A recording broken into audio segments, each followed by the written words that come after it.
अब हमारी दिवाली जो है वो खत्म हो चुकी है और वक्त है बैक टू स्टडीज। क्यों डरे जिंदगी से क्या होगा?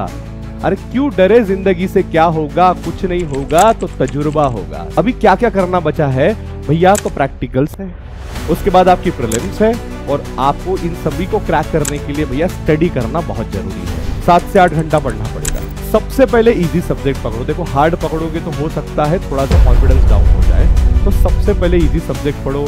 आपका बायो है, आपका केमिस्ट्री है ना, और साथ ही साथ डेली बस 1 घंटा आप फिजिक्स बोलो, मैथ्स बोलो, जो भी आपको हार्ड लगता है उसके लिए आप करो। बच्चों, आपने ये कहावत सुनी ही होगी कि सपने वो नहीं जो हम रात में देखते हैं, सपने वो होते हैं जो हमें कभी सोने नहीं देते हैं।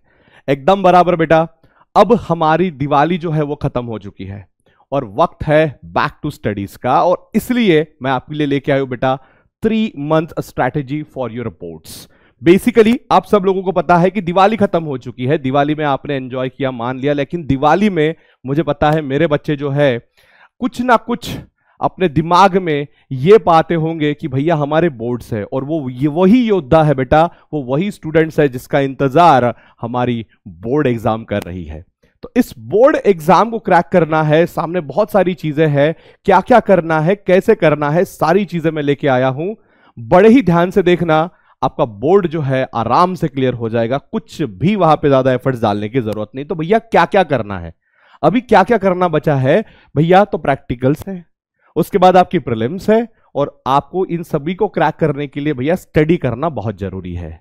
सर हो जाएगा, बिल्कुल टेंशन नहीं लेना, हो जाएगा बेटा। कैसे होगा देखो, कैसे होगा देखो। एक ये दिमाग में हमेशा डाल देना, कभी भी जब आप पढ़ाई शुरू कर रहे हो तो ये दिमाग में डालना कि क्यों डरे जिंदगी से क्या होगा। अरे क्यों डरे जिंदगी से क्या होगा? कुछ नहीं होगा तो तजुर्बा होगा। समझ में आ रहा है? और ये तजुर्बा जो है बेटा कहीं ना कहीं जिंदगी में बहुत काम आएगा।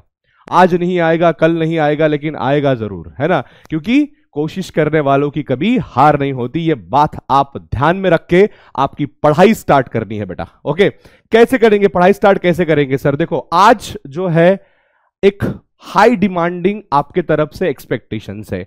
क्या है भैया? भैया 2-3 घंटे से काम नहीं चलेगा, कम से कम 7 से 8 घंटे आपको पढ़ना पड़ेगा। देखो कॉलेज नहीं है, कुछ नहीं है, अभी ये टाइम है कि आप पढ़ो। 7 से 8 घंटा पढ़ना पड़ेगा। सबसे पहले इजी सब्जेक्ट पकड़ो। देखो हार्ड पकड़ोगे तो हो सकता है थोड़ा सा कॉन्फिडेंस डाउन हो जाए, तो सबसे पहले इजी सब्जेक्ट पढ़ो। आपका बायो है, आपका केमिस्ट्री है ना, और साथ ही साथ डेली बस 1 घंटा आप फिजिक्स बोलो, मैथ्स बोलो, जो भी आपको हार्ड लगता है उसके लिए आप करो। जरूरी नहीं है यही सब्जेक्ट किसी को हार्ड और इजी लगते होंगे, आप अपने हिसाब से डिसाइड करो। हार्ड वाला रोज 1 घंटा करने से क्या होगा, वो धीरे धीरे बिल्डअप होते रहेगा, उसमें ज्यादा आपका दिमाग जो है कंज्यूम नहीं होगा, और जो इजी है वो करने का आपके दिल में सेटिस्फैक्शन रहेगा। तो ये आप स्ट्रैटेजी यूज करो। 3 मंथ यानी ही 90 डेज, 4 सब्जेक्ट पीसीएमबी, मैं इंग्लिश मराठी यहाँ पे कंसिडर नहीं कर रहा हूं, उसके लिए आप 5-5 दिन दे दो, तो 90 में से 20 दिन निकाल दिया, 90 में से मैंने 10 दिन निकाल दिया, तो भैया 20 डेज पर सब्जेक्ट बचे, यानी ही ऑलमोस्ट 1 चैप्टर एवरी डे के लिए आपके पास बचते। देखो अभी फिजिक्स में 16 चैप्टर है, बराबर है, फिर भी मैंने वहां पे 20 दिन पकड़ लिए।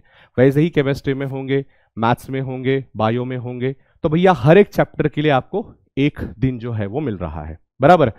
और मैंने जो है YouTube पे वीडियो डाल दिया है, उसी तरीके से बाकी के भी टीचर्स ने वीडियो डाल दिए हैं कि कौन से सब्जेक्ट के कौन से चैप्टर से कौन से टॉपिक इंपॉर्टेंट है। तो सबसे पहले वो आप टॉपिक करोगे और बाद में बचा वक्त तो बाकी के टॉपिक्स करोगे। यानी ये जो आपको दिख रहा है भैया, ये जो आपको दिख रहा है, डू इजी सब्जेक्ट फर्स्ट, और इजी सब्जेक्ट्स में से भी पहले क्या करेंगे भैया, आप आईएमपी टॉपिक्स करेंगे ईच चैप्टर के, उस सब्जेक्ट के, इजी सब्जेक्ट के पर्टिकुलर चैप्टर के आईएमपी टॉपिक्स करोगे पहले, और साथ ही साथ 1 आवर डेली फॉर जो आपका हार्ड सब्जेक्ट लगता है उसका आप छोटा छोटा हर एक चैप्टर का 1-1 टॉपिक करते चलो, पूरे नहीं होंगे तो भी चलेगा, उसके लिए वीडियोस बने हुए हैं, आप रेफर कर सकते हो।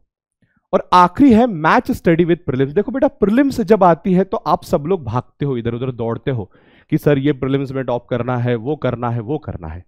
अभी जो बंदे ने पिछले 2 साल से पढ़ाई करी है वो हर प्रीलिम्स में टॉप कर सकता है भैया, है ना, और उसके मेहनत के लिए सैल्यूट है। लेकिन जिन्होंने नहीं करी है अभी तक वो भी मैनेज कर सकते हैं। किस तरीके से? देखो मैं आपके लिए लेके आया भैया, किस तरीके से आप प्रीलिम्स को मैच कर सकते हो। Don't target whole syllabus for every prelims. Rather divide syllabus over all prelims. अभी आपका ये टाइम पे मान लो प्रीलिम शुरू हो गया, दिसंबर में शुरू हो गया या फिर मिड नवंबर में शुरू हो गया, तो भैया एकदम से पूरे सिलेबस करने के पीछे नहीं दौड़ना। थोड़ा थोड़ा हर आपके प्रीलिम्स में आप चैप्टर डिवाइड करो। जैसे फॉर एग्जांपल पहले प्रीलिम में हर सब्जेक्ट का खाली 25% करो, ठीक है, छोड़ दो, नहीं मिलेंगे मार्क्स, चलेगा। हमको टारगेट है भैया बोर्ड, प्रीलिम्स हमारा टारगेट नहीं है। अगर आपका पहले प्रीलिम्स के पूरा सिलेबस नहीं हुआ है तो 25% पहली बार करो। दूसरे प्रीलिम्स में नए 25% प्लस पुराने वाले 25% को रिवाइज करो, यानी 50% हो गया आपका। तीसरे प्रीलिम्स में नए 25% करो और पिछला जो 50% कवर करा है उसको रिवाइज करके चलो, यानी तीसरे प्रीलिम्स में आप ऑलमोस्ट 75% सिलेबस पे टेस्ट दोगे और फाइनली फोर्थ प्रीलिम जब आएगी तब होल सिलेबस पे दोगे। इस तरीके से आप मैनेज करो, डेफिनेटली बोर्ड बहुत प्यार से क्लियर होगा विथ मॉक टेस्ट। जितनी भी मिस्टेक्स होंगी उनको पॉइंट आउट करो, उसके ऊपर वर्क करो, जो आता है उसको बार बार मत पढ़ो, जो नहीं आता उसको बार बार पढ़ो, और कम से कम 3 से 4 फुल सिलेबस टेस्ट दोगे आप before appearing in the exam for every subject, right. आखिरी चीज बचती है भैया प्रैक्टिकल्स, बराबर। डेली 1 घंटा लिखो ताकि आपकी बाद में स्टडी ब्रेक ना हो। अभी से शुरू कर दो, दिवाली खत्म हो चुकी है, अभी से शुरू कर दो। एक घंटा रोज का लिखो, आराम से 15-20 दिनों में प्रैक्टिकल्स खत्म हो जाएंगे। जब भी लिखते हो तब डेफिनेशन उस टॉपिक के, उस प्रैक्टिकल के टॉपिक के डेफिनेशन फॉर्मूला लर्न करो, ताकि आपका जो वाइवा होगा, जो आपकी ओरल टेस्ट होगी, उसमें भी आप कॉन्फिडेंट फील करोगे। और सबसे बड़ी बात, प्रैक्टिकल्स में यूजुअली अच्छे मार्क्स मिलते हैं तो वरी होने की जरूरत नहीं है, but that will help you in the board exam. तो भैया ये जो चीज है आप अगर कर लेते हो तो बोर्ड में बहुत आसानी से बहुत अच्छे तरीके से मार्क्स ले सकते हो with full confidence and less efforts. Thank you so much, take care and all the best.